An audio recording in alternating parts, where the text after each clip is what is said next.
Bonjour à tous, bienvenue dans cette revue des monnaies du monde de demain, où nous nous intéressons à suivre l'entrée des capitaux, l'entrée des flux d'argent dans ce petit marché qu'est les crypto-monnaies, en gardant un petit œil sur les plus gros players comme l'or, le marché américain ou encore le pétrole.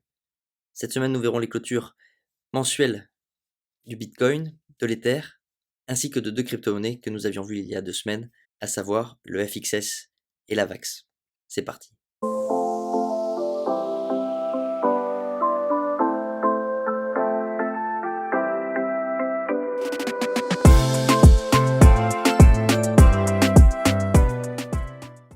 Comme nous le montre le site blockchaincenter.net, nous sommes toujours en Bitcoin saison, ce qui veut dire que si la hausse se poursuit, nous n'avons encore rien vu côté alt. Car pour le moment, les capitaux se déversent en majorité sur Bitcoin, même si certaines alts surperforment. Il y a 15 jours, donc, nous avions vu AVAX et FXS. Si nous descendons en bas, ces dernières semaines, c'est l'APT d'Aptos et le FTM de Phantom. Nous débutons donc, comme à notre habitude, par Bitcoin. Nous sommes ici à l'échelle mensuelle. Vous voyez que sur cette temporalité, la tendance est haussière, il n'y a pas de problème. Et grâce à ce magnifique mois de janvier, à cette clôture assez exceptionnelle, on peut se l'avouer, nous allons considérer que le BTC a fait son nouveau plus bas à cette échelle de temps. Et donc je vais prendre un risque énorme, attention, accrochez-vous, serrez les dents. Nous allons passer cette ligne en pointillé en ligne continue. Ouais, je sais, c'est fou. Et je vais même effacer mon petit point d'interrogation et considérer donc que le nouveau point bas est effectué. Le marché reviendra peut-être tester et reviendra peut-être éclater ce nouveau plus bas. Mais en attendant, c'est plus joli comme ça, vous trouvez pas? De plus, on peut voir également que sur le RSI, nous avons refranchi la zone d'équilibre et donc je vais également rajouter un petit rond vert. Voilà, c'est magnifique. Bon, c'est pas pour ça que les annonces sont finies ou qu'il faut à nouveau parler de bull market. Non, nous sommes au début d'un mouvement contre-tendance qui pour le moment n'est pas terminé. Voici le graphique en hebdomadaire, puis nous allons zoomer. La divergence haussière qui existait entre l'action du RSI et l'action du prix s'est confirmée. Nous avons réussi à franchir cette ligne de tendance qui maintenait les cours à la baisse depuis novembre 2021 et nous consolidons sur les hauts de ce grand range débuté en juin 2022 avec le RSI qui n'a pas encore franchi la zone d'équilibre et qui est toujours dans la zone dominée par les vendeurs. ETH face au dollar en mensuel, vous voyez qu'à la différence de Bitcoin, ETH n'a pas encore franchi la ligne de tendance baissière. Il est en train de consolider dessous. Le RSI est progressivement en train de se orienter de nouveau vers les acheteurs. Et si nous passons en hebdomadaire, on voit que cela fait 3 semaines qu'il bataille sous cette résistance. ETH BTC en mensuel, cela fait désormais 3 mois que BTC surperforme ETH, même si la volatilité entre les deux n'est pas énorme. Le RSI est toujours du côté des acheteurs et le prix est en train de latéraliser en cherchant sa direction.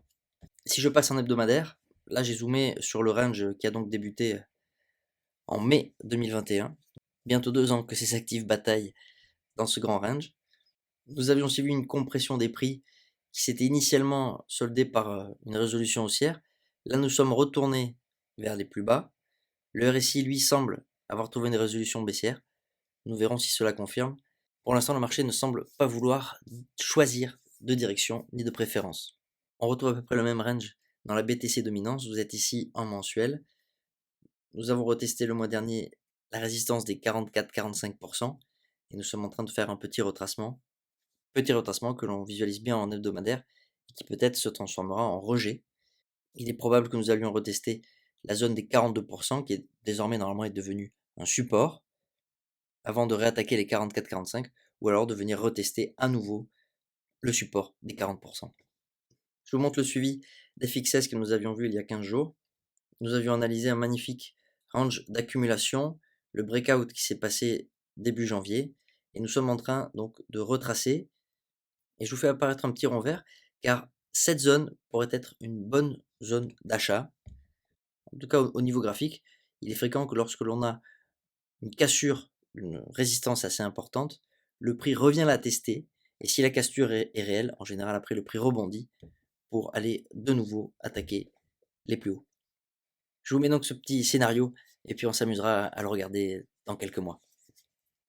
AVAX qui est dans une configuration graphique moins plaisante que celle de FXS. Nous sommes au milieu de son range. Le RSI est toujours, lui, dominé par les vendeurs. Il est malgré tout assez probable que nous allions revisiter la résistance des 30 $ dans les semaines à mois à venir. Il est temps de sortir un peu du marché des cryptos, car n'oubliez pas que tous les marchés fonctionnent un peu comme des vases communicants, que le vase des cryptos est encore un tout petit vase, dépendant donc des autres marchés, et en plus, les banques centrales peuvent ajouter ou enlever de l'eau, ce qui fait potentiellement beaucoup d'acteurs qui peuvent agir indirectement sur la progression des monnaies du futur. Donc vous êtes ici devant le SP500, l'indice des 500 plus grosses entreprises du marché américain. Vous êtes en mensuel et nous sommes peut-être en train de s'affranchir de la zone à risque au niveau du RSI.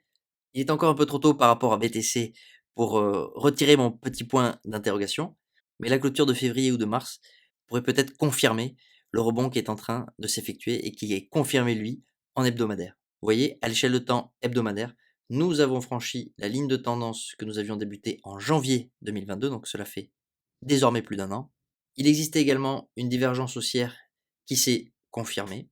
Et même si à cette échelle de temps, le RSI émet plus de faux signaux, c'est pareil, on va prendre un petit risque, on va s'amuser. Je vais rajouter mon magnifique rond vert.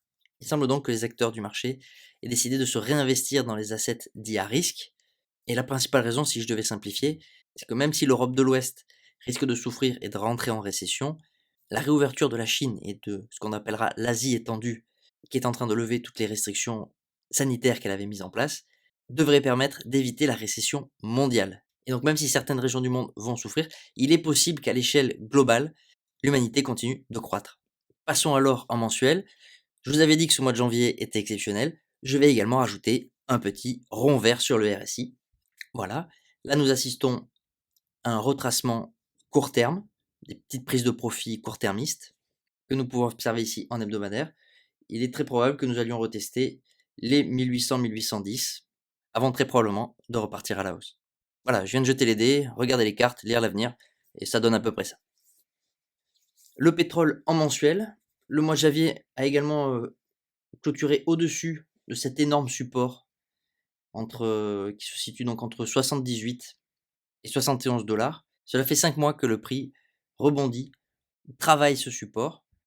On voit d'ailleurs que cette semaine, nous reportons l'attaque une nouvelle fois, avec un RSI, souvenez-vous, beaucoup de bruit de marché entre ces deux bornes. Il semblerait que nous voulions repasser encore dans la zone maîtrisée par les vendeurs, mais il avait déjà fait une fausse sortie en début décembre 2022. Donc je ne m'aventurerai pas cette fois-ci à rajouter de petits ronds. Nous allons patienter et voir si les vendeurs arrivent de nouveau à réellement prendre la main et enfoncer le prix, peut-être pour retrouver le baril à 60 $. Je n'allais évidemment pas finir cette revue sans parler des monnaies du monde ancien, du monde d'avant. Vous êtes ici devant le dollar index en trimestriel. Vous voyez cette magnifique flèche rouge qui est baissière, oui, qui indique le bas. Cependant, il ne faut pas enterrer le dollar trop vite. Et nous sommes en train de retester un très gros support qui avait été donc cassé en avril 2022 et qui pourrait provoquer un rebond significatif du dollar, voire même une poursuite haussière. Si on regarde de plus près en mensuel, cela fait donc 4 mois que le dollar retrace de façon assez importante. Le RSI, qui paraît à cette échelle de temps pour cet actif, n'est pas très fiable. Beaucoup de faux signaux, il n'y a pas une zone claire. Et en hebdomadaire, c'est un peu pareil, même si donc nous voyons le rebond qui est en cours. Nous sommes encore, malgré tout, avec un RSI dominé par les vendeurs.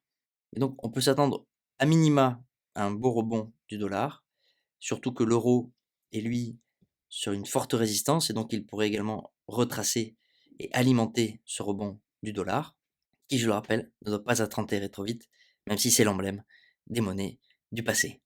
Claquez le pouce, abonnez-vous, prenez soin de vous, à très vite.